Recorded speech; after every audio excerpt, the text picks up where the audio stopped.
Have you heard about the Epstein files? It's a bombshell. It's trending. The stuff of Hollywood blockbusters. A man called Jeffrey Epstein, a financier and a convicted sex offender. He's dead now, and the names of people linked to him have come out. The list includes Bill Clinton, Prince Andrew, Michael Jackson, and Stephen Hawking.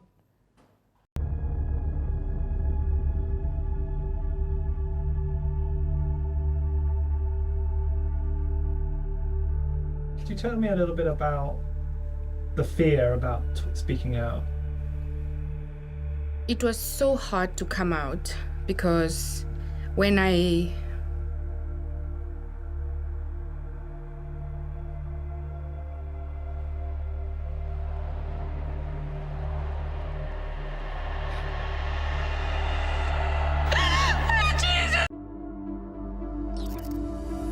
remember one time I was in early years, kindergarten.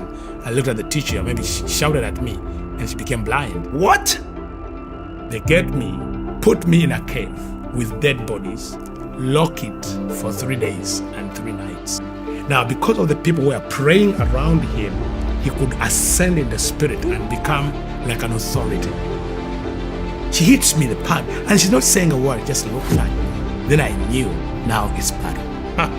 Because I had never encountered such kind of power. By my nature, I was unholy. I was gay, and that I didn't want to be.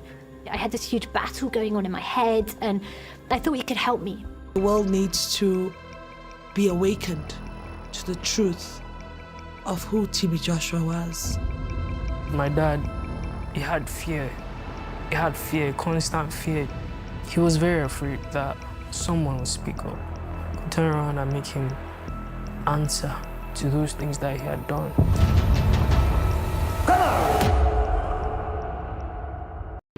My name is Chloe.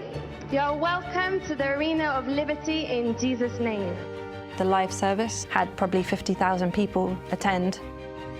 He thought that this was like the thing that would change the world. Some people ended up stopping going to their own churches. They'd sit home and watch Emmanuel TV.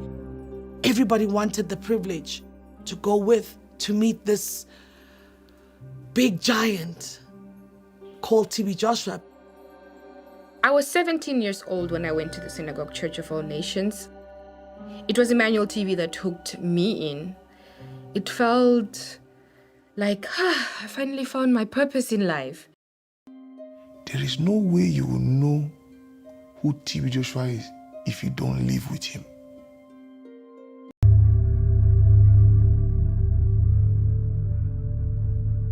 I was 17 years old. I didn't realize what was happening to me. I was a good little Christian girl. I didn't know what it was. It became so robotic. I disconnected from my body. I just became like a puppet.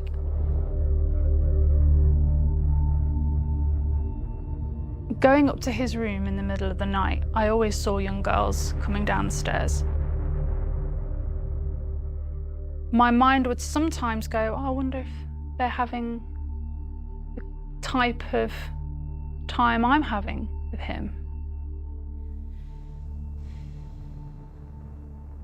You know, at first it was like, remove your top. And I would be uncomfortable with it. And if I didn't do what he wanted, then he would threaten me. To the point where eventually he would assault me and then blame me afterwards and say, you know, you did this, look at what you've done to me, look what you've done. The first time that he made any sexual move on me, he touched my breast and he was hugging me and breathing heavily. I went to one of the disciples. Does he touch you inappropriately? She jumped and said, no. He's my father. Even if he touches me, even if he hugs me, I know that he is my father. You would confide in someone before you know it. Meeting. His sister reported me and said, "Oh, Jessica called me and told me that you touched her inappropriately." He stood up from his chair. "Do I do that to you? Can I do that? A man of God?" And she said, "No, sir. She's lying. She's just lustful." He hit me. He slapped me. He punched me. He kicked me in the stomach. All disciples go through this. Even the most powerful people have to be brought down because he is at the very top all the time. TB Joshua has double face. The face on Emmanuel TV and the real face. He was telling me that, I'm your father and I'm delivering you. We went into his room and I stood there and he said, "Off your clothes." So I removed my clothes and then he just pointed. So I lied down and then he raped me. He broke my virginity. I was screaming and he was whispering in my ear that you should stop acting like a baby. Better shut up. You want to make noise? You want people to hear? I felt like there was a beast. Like this beast. I was 17 years old. I was underage. When he come back from the service, he kept forcing himself on me. He assured me God was not upset. The more I made him happy, God will be happy with me. He grabbed me and he held me very close to him, and he literally then pushed me down to the bed and he got on me.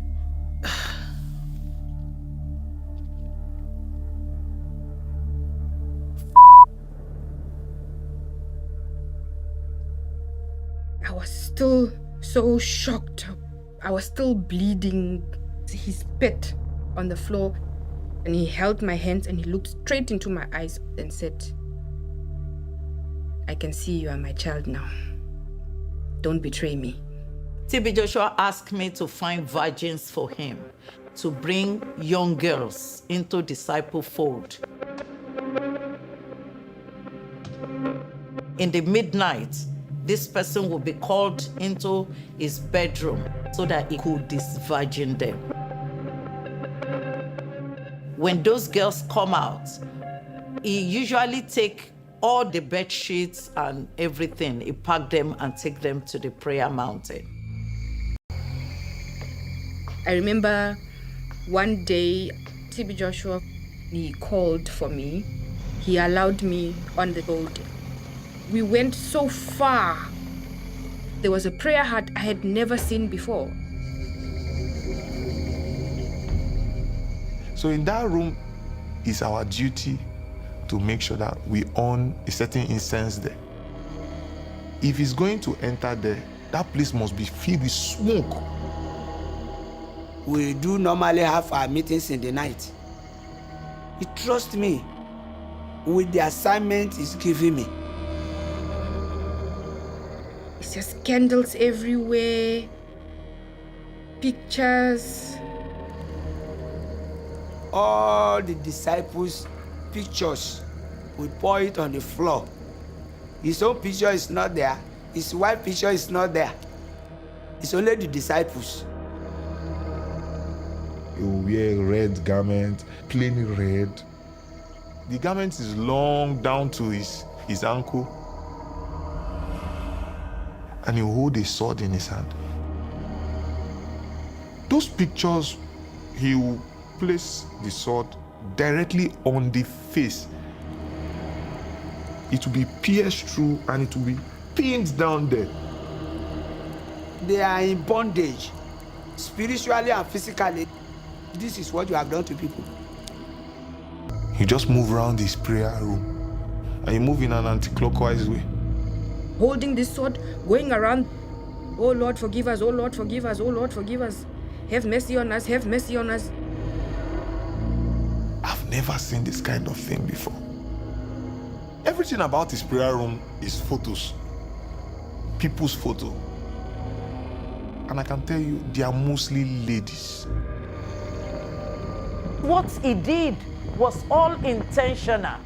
He was doing all those sexual activities for something spiritual. Satan knows everything that people cannot know. The first time I met him, he looked helpful, he looked loving, not knowing that behind that was a sadist, a psychopath. And I wanted to be connected to God. That's why I stayed there. That's why I keep trying my very best.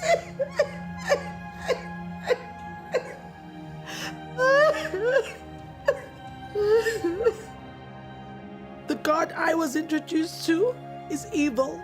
He's diabolic because this is the same God that would sleep with us. This is the same God that would beat us up. This is the same God that would manipulate us. You have no idea of what I went through.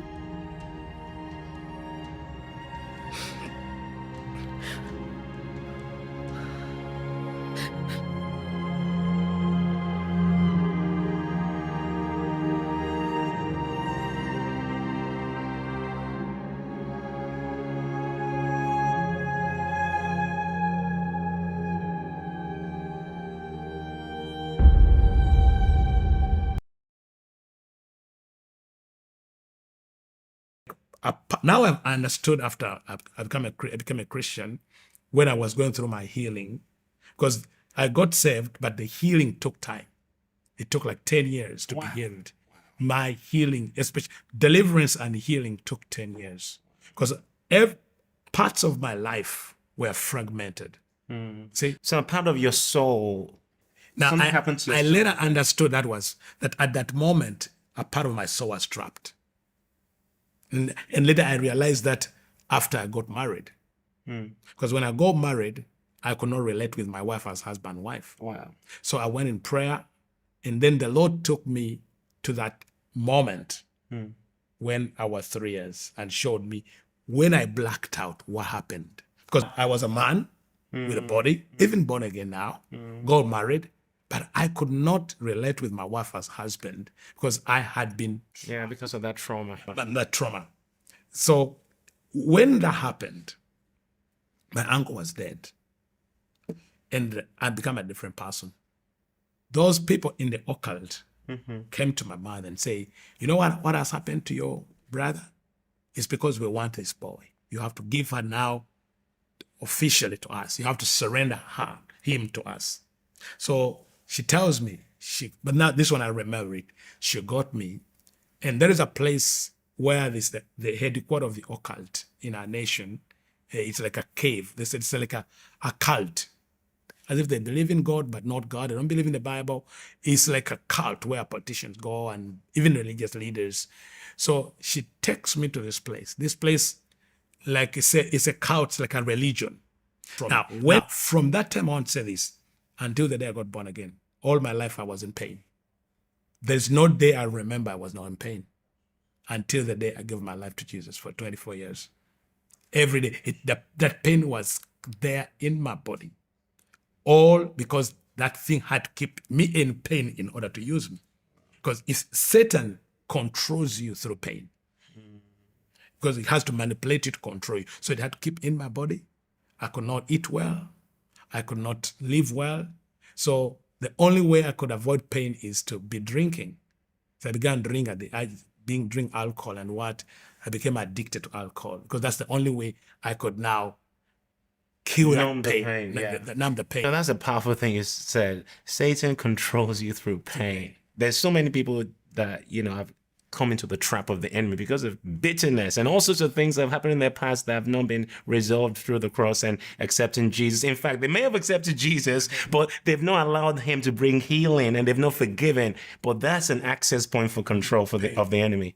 Yeah, because it controls the pain. And also, you can give your life to Jesus Christ, but you need, first of all, deliverance, and you need also healing to restore your soul. Because if you've given yourself to the enemy, the first thing he'll fragment your soul and keep all different parts of your soul in different prisons.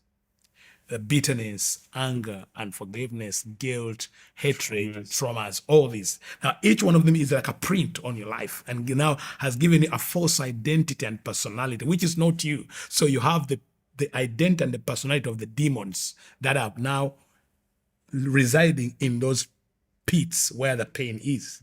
So I have the pain. I hate my mother and I hate everyone. I don't know my father.